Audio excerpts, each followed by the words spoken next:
parasites. You hold it together for everyone else. We don't break the law. We bend it. Make peace for everybody. I'm so familiar with what you do. Your couriers, fix-it men, part-time gangsters. You think because you don't make much money that it's noble? I'll never understand why you do it. Look, this is how it goes. I don't do stings. I don't wear fucking wire. If you want to know who's running what, anytime, where, come to me. Everybody in this whole motherfucker be dead if it wasn't for you. Might be the only honest cat I ever met, but this levee got a break. Can't plug every hole.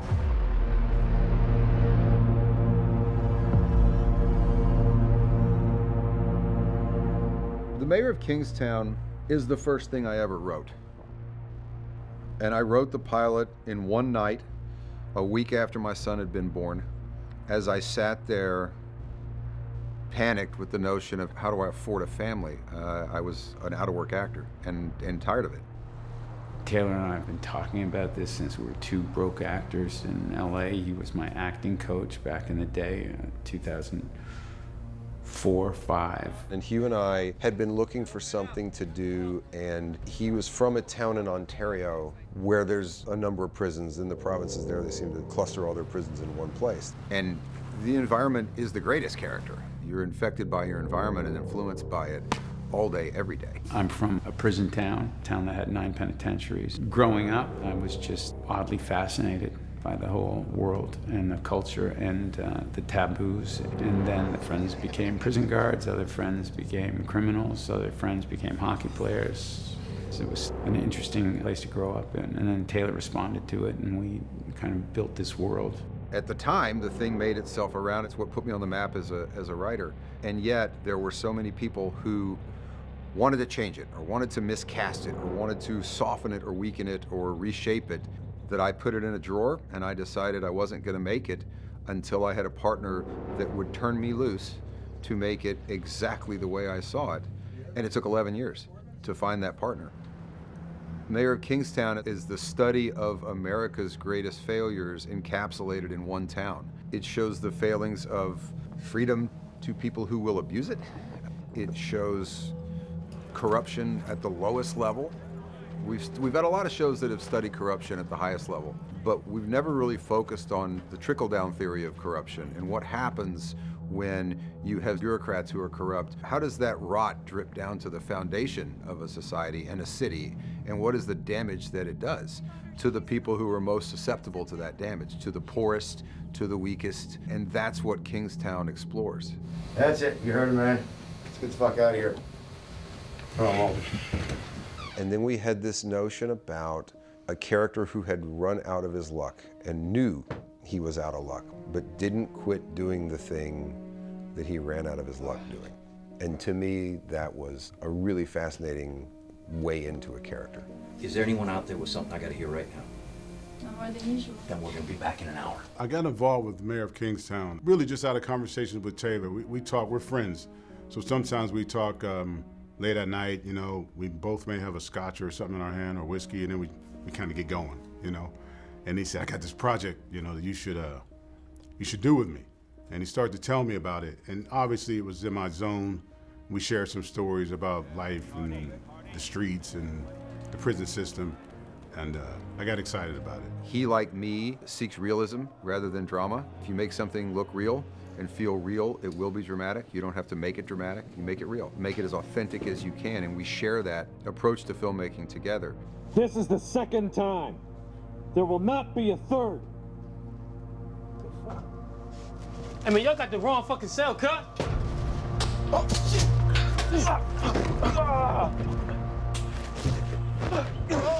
The show is saying something about our system, our prison system, obviously, right? But it was also saying something about the streets. And what I love about the show is that it takes you to a place that most people don't know anything about. Sort of like inside baseball, or like a film like Goodfellas. You have to be on the inside to understand the language and understand how the game is played, right? So when I read the script, I was pleasantly surprised that Taylor was so tuned in to that world. And so I got very excited about that. I wasn't shocked by it because I know Taylor. I was pleasantly surprised, though.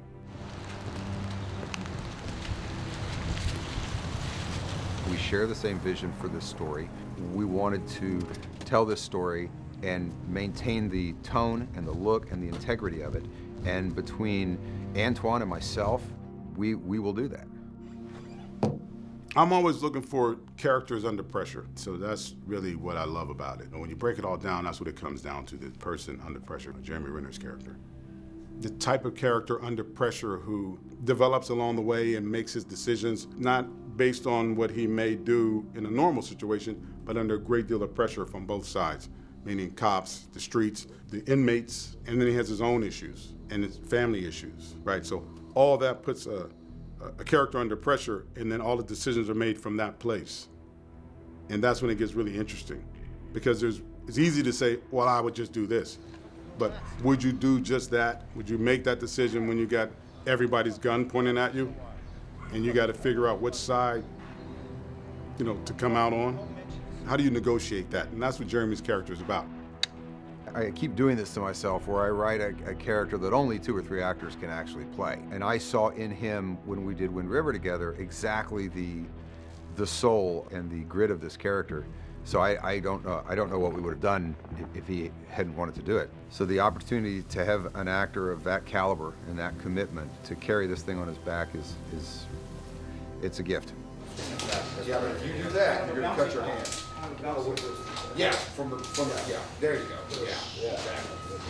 Yeah, great. It's always different, for me. A lot of it, we had a wonderful foundation with the writing that almost didn't change a word from once we had all 10 scripts. You going to arrest me, Mike? That foundation informs me of what I can and cannot do and those type of things. Then when you're in a suit the whole time, you kind of sit differently. Personally, I had to learn a lot about sort of how the prison system works. The guards and the prisoners and the gangs within the prisons and outside the prisons and all that sort of stuff. I had to learn a lot more about that, the real intricacies of that, and not just to be informed, but understand how to live within it, because I was in it. I got everybody breathing down my neck over this goddamn Kenny thing. About what? They want their favors. What kind of favors? The unreasonable kind. Who? All of them. So that was the notion. And then it really became a study of desperation in a town, in a people, and placing people in the most desperate situations that they could possibly be in. And I can't think of a more desperate situation than to be in prison, incarcerated in a prison. Likewise, I can't think of a more desperate situation than to be a prison guard or a teacher in a prison. We've seen a few TV shows about prison, but never on the scope and the reach of prison beyond the prison. See, the thing about crime is it's run from the prisons, because every criminal on the street someday is going to end up there. So it's strangely, the power is inside the prison rather than outside the prison. And what does that do to everyone who works for the prison? Who is really running this show? So It's fascinating, moral and emotional quandary. And then it's mirrored as this town is dying through the disintegration of a family. Tracy's pregnant. Yeah. Well, that's great. Yeah. Great news. Yeah, I just would like for the next generation of this family not to be raised by a widow. It's very pragmatic, is where it is. They all operate in a world of grays, right? It's not black and white. You know what the black and whites are. It's either you're alive or you're dead. Everything in between is just gray. And we're operating all within that. And we're doing it not to hurt anybody or do anything bad to anybody. We're actually doing things to make it right for other people. It's like all you gotta do is this and this and this to grease all the wheels, right? But everybody's operating in gray. As soon as somebody does something that's selfish or just, murders a child or well then there's gonna be harsh reactions to that, right? But otherwise, everything operates in grays. I mean, the content's it's dramatic, Wow. You want to keep it going? There's a lot of loose ends to tie up, by the way. Yeah. How's it start now? What do you say? Jeremy, he's really freaking good. He's really, forgetting that he's a movie star, he's really freaking good. And the character is muted and a strange version of humble and arrogant. at the same time. Is he here? Who? What the fuck you think? In his office.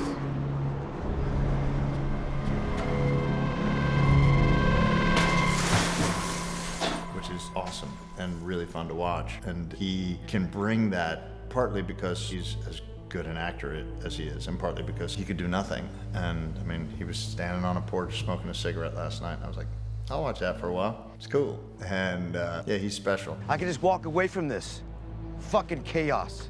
I can walk away. What are you gonna do? You're gonna spout your bullshit to the police? See how fast it takes SWAT to come visit your living room, and they'll shut down the fucking mall so tight you won't see fucking daylight. You don't even know what we want. Pete, I know you.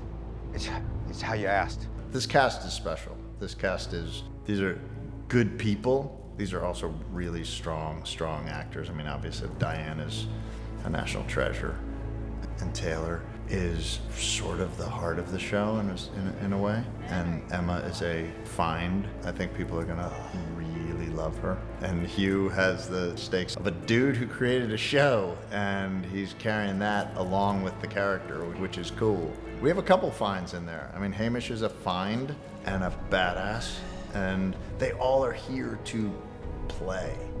Like every member of the cast, Mike Beach, James Jordan, they're all here to play. Nobody shows up and goes, when are we out? When do we go home? Okay. It's not how they work here, and I love it, and you can feel it when you watch the show. Fucking Mondays. You there? Fucking Monday. Fuck it. Get in the car, let's go see Bunny. Watching Yellowstone and the other projects that I've seen that he's directed and just written, you know, see the tone of Taylor's work, what kind of process he might use for the television shooting and all. And of course, I've seen all his films and everything. And so when I came onto this, it was a pretty good opportunity to be part of some of his writing. And I was very curious to meet him. But it worked out okay. I had a great time. She goes, I can make a golf tee out of candle wax. And this son of a bitch, he starts thinking about it, didn't you? You started thinking about it. And then the next thing you know, hey, man, gotta go. I gotta go. You know, it was fun. I really liked Taylor's way of shooting. And I told him on day one, I said, you kind of remind me of another director that I've worked with and had a great time. And I learned so much from this guy. And I was speaking about Pete Berg, and lo and behold, they know each other very well. I didn't know that, but it's been a lot of fun. It's a quick paced, get it done, do it right, have fun kind of atmosphere. So it's been a great experience, yeah. Why y'all dressed like cops? Why you dressed like your man in a weather station? You a funny motherfucker, bitch. What y'all doing down here? On my first date, it was tough because I was really desperately trying not to fanboy and be like, oh my God. But they are really cool people. Kyle didn't know I was British because I kept the American accent on set, and then I think Taylor asked me a question and my accent slipped, and his reaction was hilarious. He called me a traitor. He said, and he said, I sound so much smarter now. I was like, so yeah, I really liked him. We used to have a lot of chats and things like that. Get up, come on. What I'm talking about right here. It's good, Mike. There you go, bub. Jeremy, yo, I don't know, man. He's so good. It's like there are times where he'll say the line, and we've already started filming, and he'll say the line, and it will come out with such ease, and I'll just be like, wow. So it was, I had to sort of kind of get used to, just being around him and stuff. And he's very gracious and very cool, and he's also really quick with it. On my first day, I asked Taylor how much leeway and how much freedom do I have with this, and Taylor was like, oh yeah, it needs to sound like a real conversation, so yeah, you go. If you want to add stuff to it, you go ahead. I was just throwing out lines here and there, everybody's laughing and stuff like that, and it was great, and they're firing it back at me, so I was loving it. It was a proper playground in that moment, so yeah, I loved working with them. Hey, why you come up in this motherfucker screeching tires and shit? It's fine, relax. It's a fucking emergency. Slow yourself, all right? Yeah. Sit down, please. So what? Relax, man, damn. Chill out. Yeah, all right. Man, you Irish is wound tight, god damn. I had to work on the American accent. What I would normally do is, before I go on set, I'd probably stay in the American accent for at least 2 days. So I don't have to skip in and out of it. Motherfucker, I'm trying to help your pale ass out. Damn! And also costume. I had a very particular set of influences of how I saw Bunny, and brought that together and, you know, created a physicality for him. That's what I did, and that's just a little bit of it. There was a lot of work that went into it. Mike? Yeah. Have a seat. Iris is just so complex, and the arc with her, it was just nothing that I'd ever read before in a character. And also, Iris terrified me.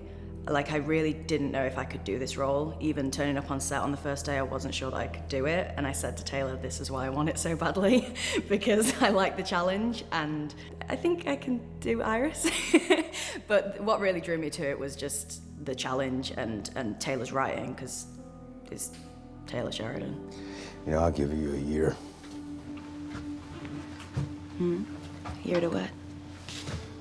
To live. Why would you say that? What's your name?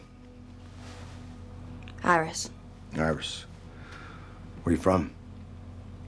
I flew in from New York. No, where you from? It's none of your business. Okay. Well, I get paid to give advice, and so I'm gonna give you some. This food chain here, there's a lot of fucking wolves and just a few rabbits. So wherever you're from, you should go back. Because this place ain't for you. You call me Rabbit. Yeah.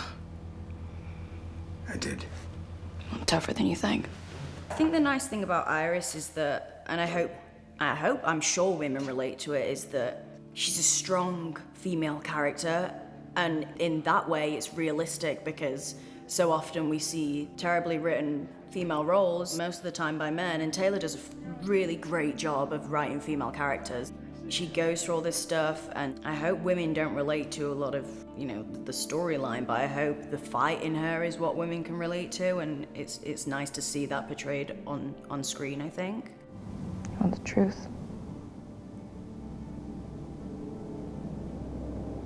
My father started raping me when I was 11. My mother walked in once. She just let it happen. Then when I was 15, he committed suicide, and my mother kicked me out of the house. What Iris goes through, it's not just for shock, although reading it was very shocking and harrowing. But so Iris's stuff was really shocking. And also, on a more superficial level, she's just something that I don't think I am, which is she's like really sexy, and I step into this dress and I'm like, oh my God, I feel great. And, you know, I'm in the scenes, and it's just, it's fun to play with that, and it's fun to be someone that in my actual real life, I really don't feel like a sexy woman. So it's nice to play someone like that, and she's a lot of fun, amid all the nasty stuff. That's my job, Mom. Yeah, I'm aware of your job. I know what you do. I also know procedure. You're on administrative leave for at least 30 days. Yeah. So what the fuck are you doing walking in here with a gun on your hip and a badge? I got an offer, I guess, from Taylor and Hugh, who are the producers of the project, and they sent me a script. And I started reading, you know, because you're interested in your character, and I forgot all about Miriam. I got so caught up in actually what was happening and what might happen. I mean, I've laughed out loud at scripts, I've adored scripts, but I've never forgotten about who I'm playing. But it's that suspenseful that I had to go back again and look, you know, what am I playing here? I had to go back again and find her. That's how good the writing is.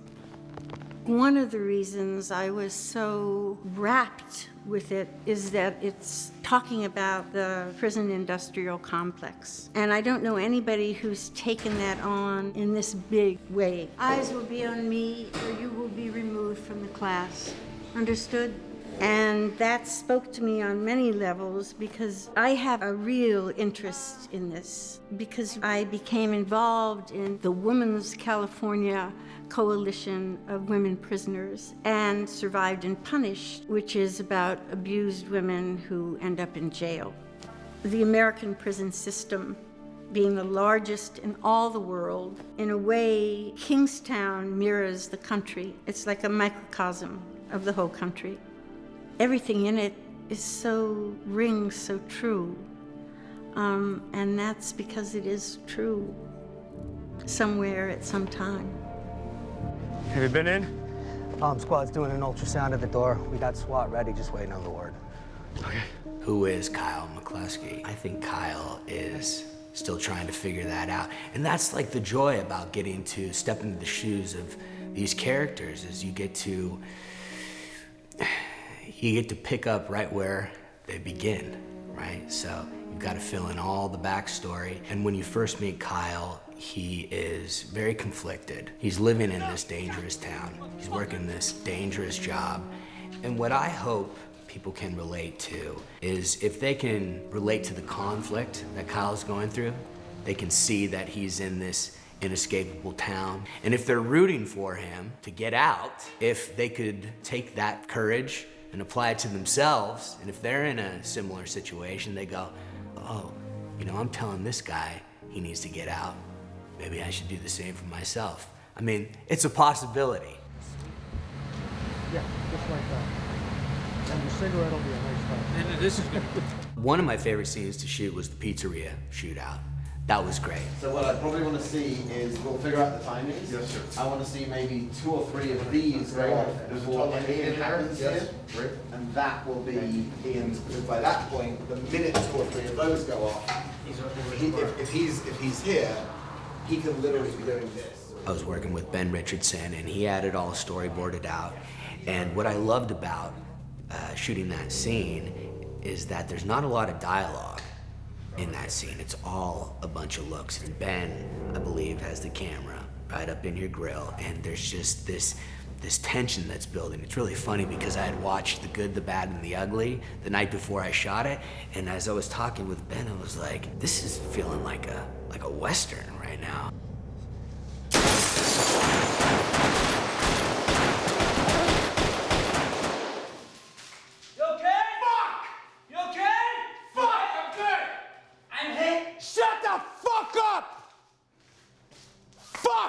Every day I get to show up for work, there's this safe and free, creative environment that you just get to explore.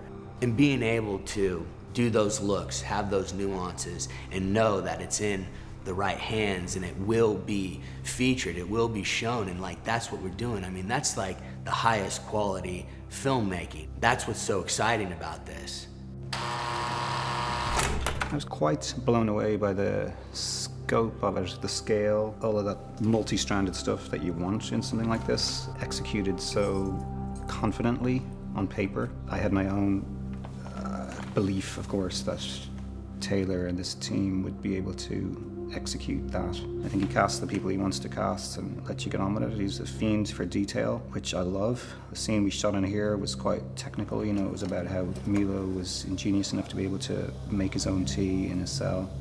It's season 1, it's really an introduction to the guy. There's a lot held back, you don't know everything about him. You know, there's a certain enigma and vagueness about him and what he's about and where he's from, you know, in season 1, but we'll find more about that in season 2. You know, a hardcore bunch of actors, in my opinion. I mean, you know, the people we're getting to work with here are top of their game, you know. All right, background, just before we go, I just want to remember you were all read the scene in background holding. We're at the point now. You're all in the yard, and we're going to give you, when we give the cues to move, you're moving by ethnic group, okay? So what we need to feel from you is there is a seething anger, and you're ready to get at these guys. You don't exist peacefully, and this is about to explode. So this is the setup to that, and then going forward, we're going to get into fighting, okay? Let's get ready to go. Everyone's been 100% committed to telling this story, but I gotta say, I really want to highlight the background artists on this show. Every extra that we've had on this show, playing an inmate, playing a guard, everyone has shown up. We're talking about hundreds of people here. They show up every day. They each have a little character. They're all committed to it. They take direction well. You know, these folks are part of the ensemble. And yesterday we were shooting a scene out in the yard with almost 400 people.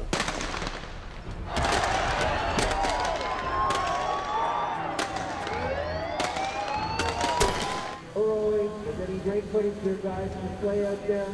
And I said, my goodness, look at all these wonderful actors and background artists showing up day after day, committing to the scene, and helping me as one of the actors in the story step back and say, wow, this feels real. These are inmates not liking me too much. So it's been, the extras and the background artists in the show have been fantastic. Action! Suspense is killing me. This is taking fucking forever. You know a faster way to dig? Backhoe. Stevie, a backhoe. You want to put a 40-ton cat on top of an 8-ton bus. Think about that. I just want to see what's in there. I don't give a fuck how to get it out. Yeah, trust me, you don't want to see what the fuck's in there. I mean, shooting this scene was a little disturbing, having to go to the emotional place of actually seeing that for real. I think I could use the flashlight at first. I wouldn't use it yet. No? Okay. Just about getting in there. Okay, okay. Peering into the darkness. I want to feel that it's... Okay. You know, things Taylor and I talked about decades ago, like finding the bodies in the school buses, that I was like, fuck, that would be awesome. And it's like, but you're back, and this is the difference, because he's going, yeah, it will be awesome. And I'm going, it probably won't happen, because it was so big. You know, even with that school bus thing. We have to bury a bus, an entire school bus. And finding a way to do that would work the way the script demanded was really interesting. It involved two identical buses, one of which was on stage, one of which we buried. And we only had, as always, you know, a short period of time to do it. Therefore, to have to bury an entire school bus in such a way that it doesn't look like it's buried and have it all completely greened over. Yeah, that was a lot of fun. I enjoyed that. It's just looking, and it's funky as shit. And this is as far as you can get, obviously. Yeah. So play it back here.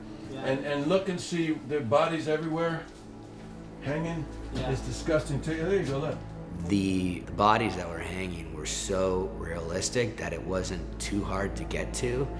And it's a really funny thing your brain does when it has to process something that looks so real and like what it does to you. I don't really know how to explain it, but there's just this adrenaline starts pumping through your body. You start feeling real sick to your stomach, and it's not hard to go to the physical places that your body has to go to, because it's essentially your mind is processing it, and it's doing something to your body. So it was physically challenging. And then, you know, for me to remember back when Taylor and I were talking about these dreams, and that's what they were, they're dreams, and to stand on the fucking roof of that bus a decade later, it's extraordinary. This fucking bus.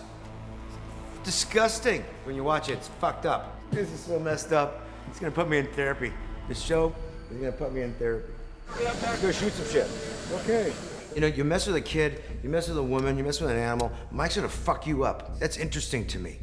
There's integrity with that. Now look, you don't have to go crazy as this guy did, but like, you have to understand what they did to this poor girl. They pretty much just tore her apart. Drugs her up and tore her apart, and drugs her up and tore her apart, inside and out. And physical, emotional, terror, torture. It's okay. Look, when he comes out, just tell him if it's him, okay? It was him. Yeah? Mm-hmm. He took to Iris enough to protect her when she was broken. Now wants to protect her and have to really kind of now have to look after her, because he goes and obliterates everybody. These are not fucking around episodes, but yeah, there's I go in and I have to sort out those that did wrong permanently. Told you. Jeremy Renner is a dream. He has done so much action work throughout his career. We just did a big fight scene where he was involved with, I think, around 7 people, and we rehearsed it. We did a previs. All my stunt guys knew what they were doing. And on the day when Jeremy showed up, he had never seen the fight before. So I had Dillon, Jeremy's stunt double, go through the fight. We showed him once, we showed him twice. Then we started to inject Jeremy in, and we took it at piece by piece by piece. But within minutes, Jeremy had that fight down from the top to the bottom, and it was so much fun. My guys had a blast working with Jeremy because he just fit in so well. Everybody's laughing, having a good time. Get up, get up, get up, get up, get up. Fuck off.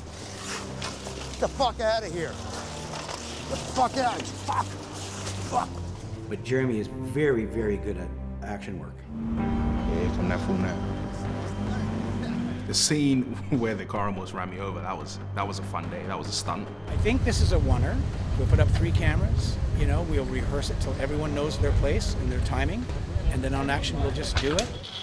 I've had my special effects team come in, and what they've done is they've scored the fence, they've replaced the top pipes that are made of metal with PVC pipe. It's going to look the same as pipe, but it probably won't go through the windshield of the car, and if it flies anywhere, it's not going to cause as much damage as steel. So the car's going to come up, and he's going to go up over this grass berm. It's going to plow it and bounce up and down. The smoke grenade is provided by our armorer. It's a concussion grenade, but when it's not a real one, it's been modified by our armorers and our special effects. In special effects, what we do is we create things that actually happen in the world. And then we point a camera at it.